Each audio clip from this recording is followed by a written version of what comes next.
are under the impression that what I represent on my show, and for anyone that has seen it, is all about addiction, but it's really not. It's more about inspirational hope, because I always feel without hope in life, you don't have a life.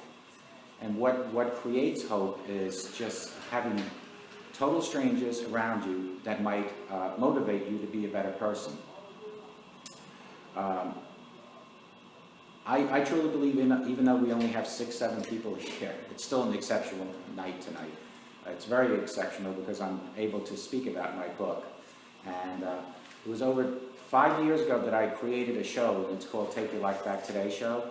And basically what the title itself means is that I was able to take my life back from addiction, from struggling, just from all the negative things in my life. I was able to take my life back, and I did all this without anyone helping me, because it was just done because I needed to do it for myself, because I had a choice. It was either I would lose my family, I would lose my life, I would lose everything about me, including my dignity. So I'm going to fast forward my book, really not in depth because I really want people to read it, but my life started in Germany. I was 2 weeks old when I came here to America, and then my parents were going through a divorce at that time. One of many times they talked about it. And they sent me back to Germany with my brother, my older brother, who works for the Virginia State Police. And he does videotapes also for crime scenes and things as such.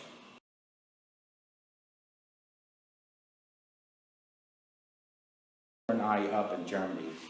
One brother went with one set of grandparents and myself with the other set of grandparents. My mother's side of the family, who my brother was living with, they were inspirational Christian people. My side that I had to live with on my father's side, they were treating me like a puppet. And I'll explain to you where my alcoholism started, basically. My grandmother worked in a department store, and she had a job where she would hand out testers, you know, little testers to take shots. And she had me under the table to babysit me and to shut me up. And I say this with all due respect because I love my grandmother, God rest her soul, but it has to start somewhere in life. And she would hand me shots to quiet me down because they... Were they liquor? They were. The name of and it's in my book, the name of the alcohol was called Stornsdorfer. And what it is almost like Jägermeister. It's equivalent to Jägermeister. And she would, her way of getting me to be quiet was to feed me alcohol, because it would get me tired and I would fall asleep. So being raised by that particular atmosphere already got me going in the alcoholism part of it. Now, I want to emphasize that I truly believe as much as somebody has lung cancer, as much as somebody has kidney disease, throat cancer, alcoholism and drug addiction are also diseases.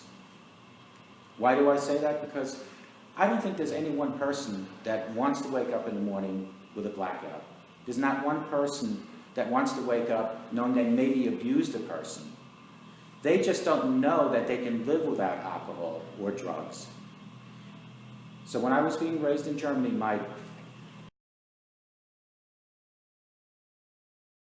at that point, in '72 already, I was relying on my father's bar in the basement. And I remember I used to take sips out of his bottles and then put colored water back in. So he went up to, I was doing Sullivan County Community College, wanted to be a chef, so it was a cooking school. And I had a girlfriend at that time that kind of disappointed me. She cheated on me. And I was walking through a mall in upstate New York, ran into this big Marine. And he stuck his white glove in my face and said, "How would you like to be one of the few, the crowd?"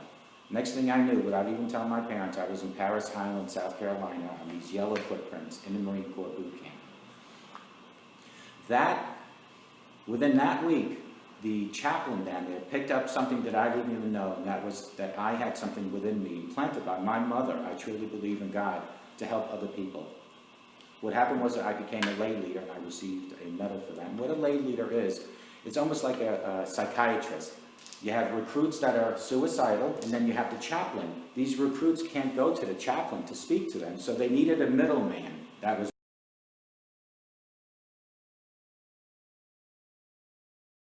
injuries and went back home. And that's where my career as an optician kind of started. What happened was that I was security in the mall, and I ran into Dr. Cohen's from Cohen's Optical. It's a big chain up in northern New York somewhere. And I became an optician. And the reason I bring that up right now is because I want to let people know, and I'm not even sure if I told you the reason I left Virginia Eye Institute. Did I tell you? Because I know you were a patient there, and we saw each other there. I was a managing optician at Virginia Eye Institute. I literally moved back down to Virginia to accept that position last year. My wife and I, we moved back down here because it's a great opportunity, Virginia Eye Institute. As a manager, I had a lot of people below me, and on Christmas Eve, I wrote an email to everyone below me saying, may God walk with you in 2018, may God be with you. January 3rd, I got written up for that. They wrote me up for using the word God in an email. And as a Christian, it bothered me. My wife didn't even know about it for a whole month. I just let it go. But it ate away at me. I finally went to management, higher than me, and I gave my notice. And I said, I can't work for a company. And believe me, this company is it's a huge company, and they paid me very well. But guess what? I knew God had my back no matter what. I had to stand for my faith. There is no way that somebody can tell me that I can't mention God. I wasn't like a Jehovah's Witness or someone handing out pamphlets. All I said is walk with God, and I have the email, and I went to the WEOC about it. The next day after my 3-week notice that I gave, I got a phone call from a company I worked for through the VA hospital called Prism Optical. And they said, how would you like to work for us from home? We heard that you're no longer with Virginia Eye Institute. And that is my point. God has your back if you truly believe. Yeah, I gave up this job that paid me a tremendous amount of money, doing something to help my wife in her own cafe in Colonial Heights, not knowing how am I going to pay my bills tomorrow. I trusted in God, and this is what happened. I just got that phone call. Now Nancy's blessed with getting my boxes from Prism Optical. I left her 12 last night in her mailbox. And she's going to get like 5,000 in January and February of eyeglasses. But the point here is that I was confident enough to know that God had my back. And my whole book that I wrote isn't about just addiction. It's about hope. We drove here today, just like every one of you folks, and as you're driving, you're looking through your windshield, aren't you? This huge windshield. You ever wonder why it's so big in life? It's because you want to see what's coming ahead of you. Every once in a while, we'll look through our little rear view mirror, and what do we see? What's behind you? But how much time do you spend on that rear view mirror compared to that windshield? Think about that. Better not spend too much time. Better not. Better not, but the point here is that, you know what? No matter how much, I can sit here, and you're going to read about a lot of it. I can sit here and tell you all the negative things about me. Nothing tremendous, nothing shocking. But there's still negatives where people will say, God, you used to drink 15 shots of vodka a day? You deserve what you get in life. But do we say that to people that smoke and they get lung cancer? Do we label people because they abuse certain things because they have an addiction? But when it comes to drugs and alcohol, and I'm a huge speaker on this, when it comes to that, people are like, they deserve what they get. Why don't we give society the tools to make them and help them? Do you really feel jailing someone for dealing drugs? Unless there's harm intended. But do you really feel jailing people is the answer? Good friend of mine, Governor Chris Christie, spoke about this. And it's on one of my shows where we spoke. And this is, we have to stop labeling people. Because I'm overweight, I get labeled. That's what we're doing as a society, and I speak about this in my book. And the reason I bring this up is because there's going to be a chapter in my book about my mother being killed. My mother was the next best thing to me, at least, to Mother Teresa. And one day she was just walking down the street like an old German lady she was, with her little stroller, never drove a car. And she was hit by a young fella. And she laid in that road with a tarp on her. And what did I hear afterwards? People saying, oh, she was homeless. You see what I'm saying about labeling someone? She wasn't homeless. She had a place to live. She chose to look the way she did. She chose to walk around.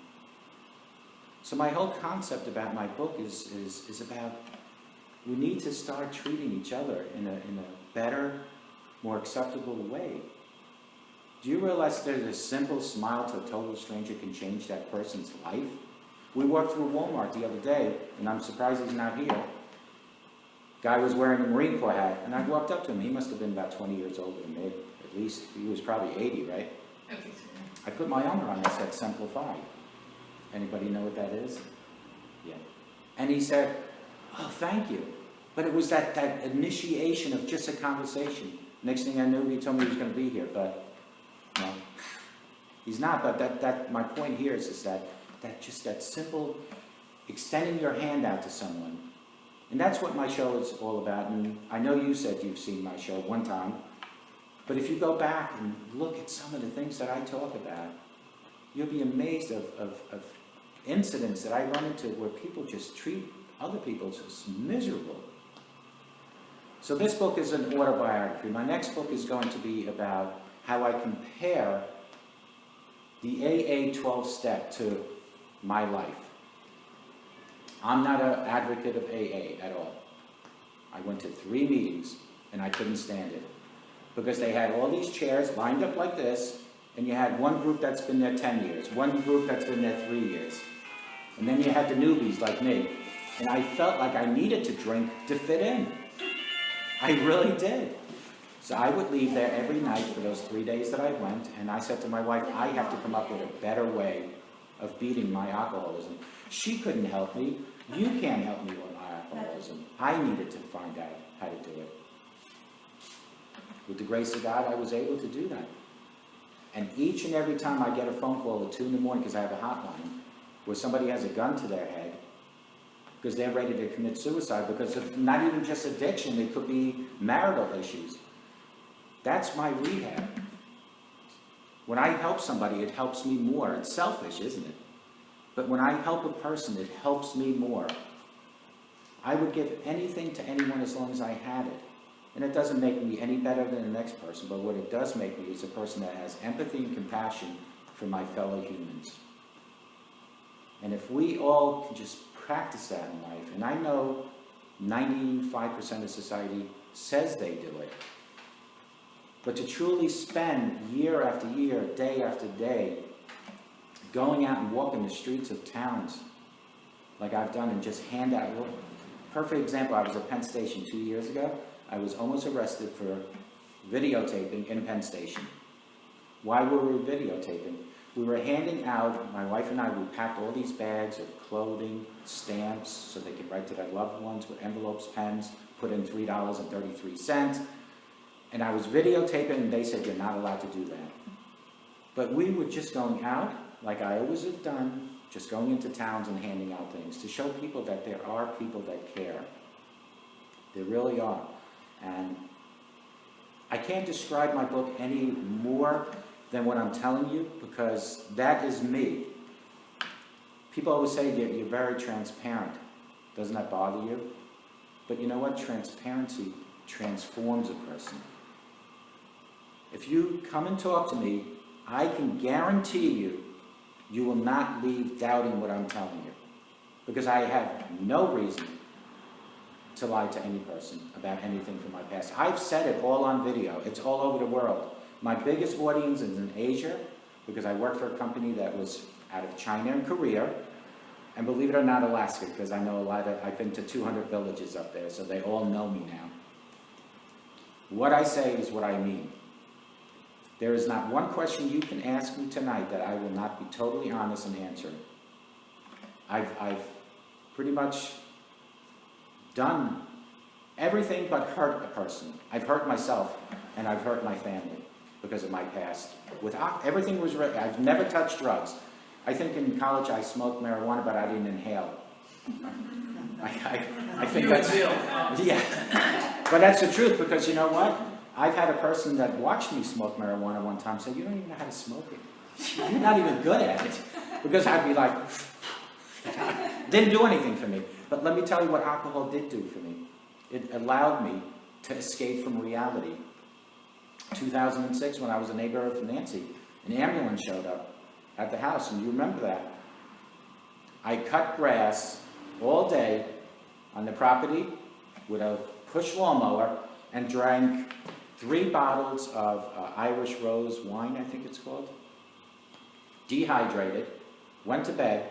My wife called me that morning because she was still in New York working for a company. I didn't answer the phone. I have a brother-in-law who lives in Chester. He came to the house and found me totally unconscious in bed. That's where my spiraling in life started. My wife had to get in the car and drive like a maniac down here. She didn't know if I was going to even make it. That's when it all started to sink in. But you know, we always say, hey God, I got this. I don't need you, I have this. But indirectly, I needed God, but I wasn't ready to accept what I really needed, because I really always thought that I was in control. Marines have a habit of thinking that we have control of everything in life. Well, I'm here to tell you, I can't control everything. I don't think anyone can. But God, to me, can control me. I still make mistakes, but one mistake I will not do is I will never, ever touch NyQuil, anything with alcohol. That's true. Anybody remember Michael Dukakis? Do you remember what his wife was doing? Anybody? She was drinking raw alcohol because they took all the alcohol out of the house. That's how bad she was. During the campaign in 1986, she started drinking rubbing alcohol. I'll tell you this right now.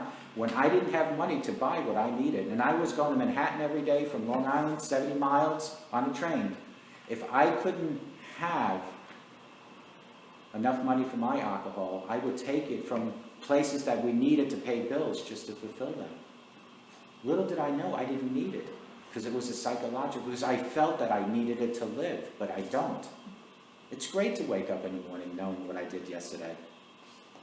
It's great to wake up tomorrow knowing that I had a few people listening to this, although it might be boring, but I think when you read the book, you'll get a real good feeling of what I'm talking about. When my mother was killed, I'm telling you this right now, I feel that her legacy, her spirituality, jumped into my body to kick me into second gear, to a point where I called the guy a year to the day who killed my mother, and I forgave him. How many people here would forgive somebody that killed you and called them, I thought it was a dog, or I thought she was homeless after that? How many people would do that? Not a lot of people. I had to do it for 2 reasons. A, because that's what God wanted me to do, but more for me. Because I had to release that anger. I really did. I was so upset. To this day, we were just saying how Blackstone would have been the perfect town for my mother, because she doesn't drive. She would have been up and down. You guys would have been like, oh, there she goes again. But when we had her wake at her funeral, so many people showed up, and I'm like, how did you even know my mother? Oh, we saw her dangling in a dumpster. We saw her legs out there. She was looking for bottles, you know. But that was her legacy. She wasn't homeless. She wasn't a bad person. Ironically, her father was hit by a bus in Germany. So now my wife says, better look across the street when you go left and right. But my point, I guess, is just to let people know is if we can all just come together and you know, I try not to get too religious because I learned something from Virginia Institute. I try not to talk about God as much as, especially in an open forum, because you have to be so politically correct. Isn't that a shame that we have to be politically correct these days? That we have to watch every word we say? Isn't that, to me, it's like, I should be able to say I love God without... We don't in here, so just so the person that wrote me up is the same. Oh, there you go. The person that wrote me up is the same person that thanked me for being inspiration when his father-in-law died, and I gave him this whole thing about God. In an email. That same person is the person that wrote me up. And do you know what he did when I gave my notice? He said, let me just close my office door. And he goes, in the Bible it says, turn the other cheek. I don't want you to take Virginia Institute being a bad company. It's not. It's a very good company. I even say it in my book, it's a good company. It's the management that made it bad. You always have those bad apples. But my motivation level went like this after that.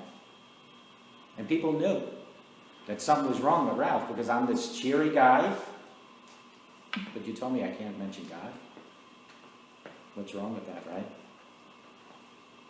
So if anything you take away from my book is just to show you no matter how many struggles you face in life and how many accidents. I think there's one page where I list all these different accidents, literally, that I've been through. Alaska, except for Beirut, Lebanon, Alaska was the biggest one. You know, where I broke just about everything on this side. I remember for 3 years while I was still on Springston Road, I was getting my workman's comp checks, and that ended in 2012 with a settlement from the state of Alaska. And then I did one more trip, and I said my body just can't do it anymore. You know, the mind. What were you doing in Alaska? What you were doing there in Alaska? I made one trip a month before my mother died. They asked me just to help them out, so I took a trip up there, and I loved Was it. it a group that you were working with? I'm sorry. Yeah, they're rotating doctors and opticians, because in the state of Alaska, they don't have clinics in the villages. They don't even have running water or toilets. It's honey buckets. You know, I love when people say, oh, I can't wait to go to Alaska, it's beautiful. Well, go into the villages and tell me how much you liked it. Where you're stuck for a week or something because you can't fly anywhere. This particular accident was on a snow machine. I was being pulled with all my gear, you know, to examine eyes, and the Eskimo made a wrong turn, and it was 42 below zero, January 14th, and threw me off. And the doctor, he was a Mormon from Utah, he kept me alive. He gave me his jacket and everything until we could get to the nearest place, and he kept me alive. And it was then that I started realizing how precious life was. But I still said, no, I still got it. I can still keep going with my drinking and all that. And proudly, I can say I can go into any liquor shop to play lotto. I can go into any bar. I did it with my parents. While they were having wine, just sit there. It's only because of one thing.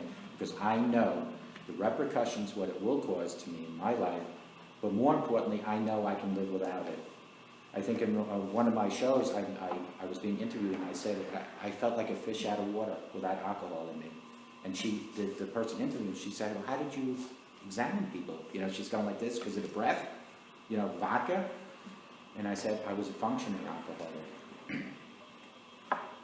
There are people that I could have made this little pep talk drunk, but it would have been sincere. It would have been artificial. It would have been fake. It would have been with a mask on. Because that's how I led my life, with a mask. You had the real Ralph, and then you had the Ralph that I wanted you to think. Unfortunately, now you just have the real Ralph, and it's, for me and for my wife and the grandchildren, it's the better Ralph, and for God. But it's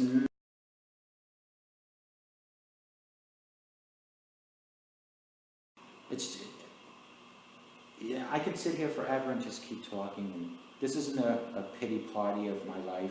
This is a celebration of my life. Almost drowning, saving a dog in a pond in New York, where the fire department had to get me out, and I had hypothermia.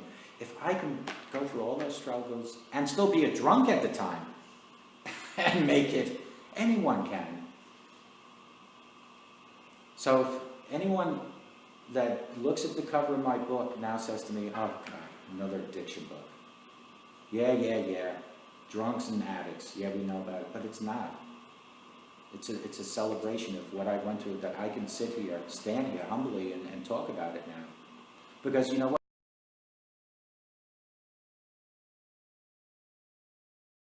Person takes 1% of what I'm saying that might be, you know, I'll never ask people to raise hand, but I can guarantee you all of us here face struggles or are facing struggles. I can tell you I still face struggles every day. Right now is a slow time for Prism Optical. So it's struggling for me. Financially, it's struggling. Come January and February, then celebrating, more money comes in again. But we all have some sort of struggles, I think, in life. But it's how you work with those struggles and how you overcome, and how you present yourself to others, and how you inspire others, and how you help others. That is the purpose of this book. Any questions? And feel free to ask me anything you like. What was the final thing that, the aha moment when you decided, I can't do this anymore? There were plenty that I thought were final ones, but the final one was, and if you're uncomfortable, Go ahead and tell. okay. Maybe sit there. Because I'm certainly not uncomfortable because I deserved what I got, but I slept with the dogs, literally. You've heard, everybody's heard sleep with the, you're in a doghouse. Huh? I literally was so drunk that my wife, we had like a Florida room in the back, but it really wasn't. It was like one. And we had the 2 dogs. You remember the white ones? And she wouldn't let me in the house for, what, a day and a half? Yeah. I didn't have a mattress. I literally, and you know what? To me, that was so comforting because I was so drunk that I just needed to sleep. But that was the moment because I had nothing left. I was stripped. When they say rock bottom, there's a reason for that. A lot of us, people that have addictions, think they've hit rock bottom. And I thought I've hit it a couple times. I knew that was it. And I started digging back into my roots then of why God put me on this earth, back to 1981, to start helping people. Because that's what I feel I'm very effective, is in helping other people. But I'm more effective than to help myself. Because right now, with 985,000 viewers that I have, if I went back to drinking, or if I went back to doing the old Ralph, I'd let those people down. Because they're going to say, what a hypocrite. They're going to say, wait a minute, this guy for years now, in 2,600 videos, is telling us not to do something, and then we find out that we saw him in the bar drinking. Can you imagine that? So that was I was sleeping with the dog. And it sounds funny, because people always say, you're in the doghouse. I wasn't even in a doghouse. I was on the floor, on the cement floor. We should applaud her. Right? What's that? We should applaud her. You know what? In the beginning of my book, and I really want you to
You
beautiful.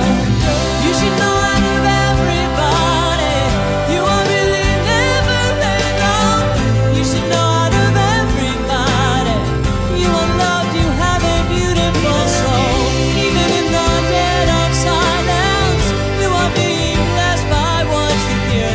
In those times you seem to forget, I don't mind reminding you that you are a beautiful soul. You are a beautiful soul. You are a beautiful soul. You are a beautiful soul.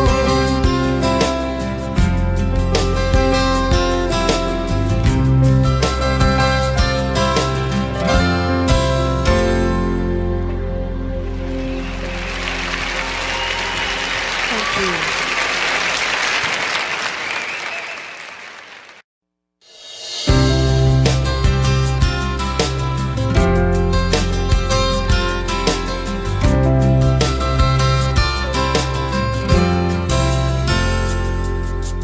You give your heart and soul to those who you believe need to believe. You live your life in a positive life. You come from a place of love. But who gives to you and who believes you in this world of black and white? It doesn't matter. Plant the seed, let God take over when you can't see. 'Cause you should know out of everybody, you are really never alone. You should know out of everybody, you are loved, you have a beautiful soul. Even in the dead of silence, you are being blessed by what you hear. You should know out of everybody, you should know out of everybody, you are a beautiful soul. You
positive life.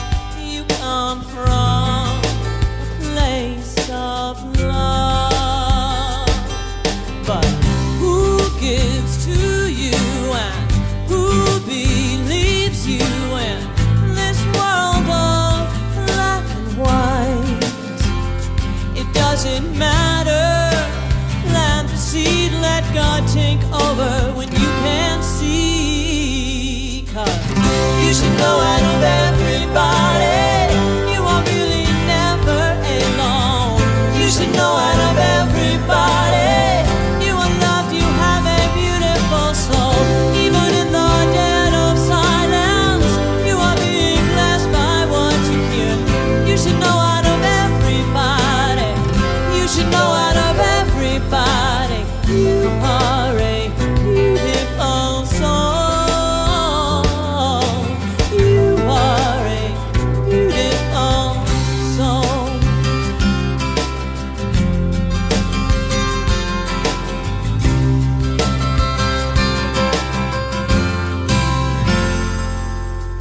You don't ask for anything in return, yet sometimes you get burned. You pick yourself up, cleanse your soul of the dust. You live your life with love. When people take from you, mislead, misunderstand you, you never give up. And that's what matters. Plant the seed, let God take over when you're down on your knees. 'Cause you should know out of everybody, there are signs in front or behind you. You should know out of everybody, messages from above all around you. They are there just to remind you of the love that stands right beside you. And in those times you seem to forget, I don't mind reminding you that you are a beautiful soul. You are so beautiful. You should know out of everybody, you are really never alone. You should know out of everybody, you are loved, you have a beautiful soul. Even in the dead of silence, you are being blessed by what you hear. In those times you seem to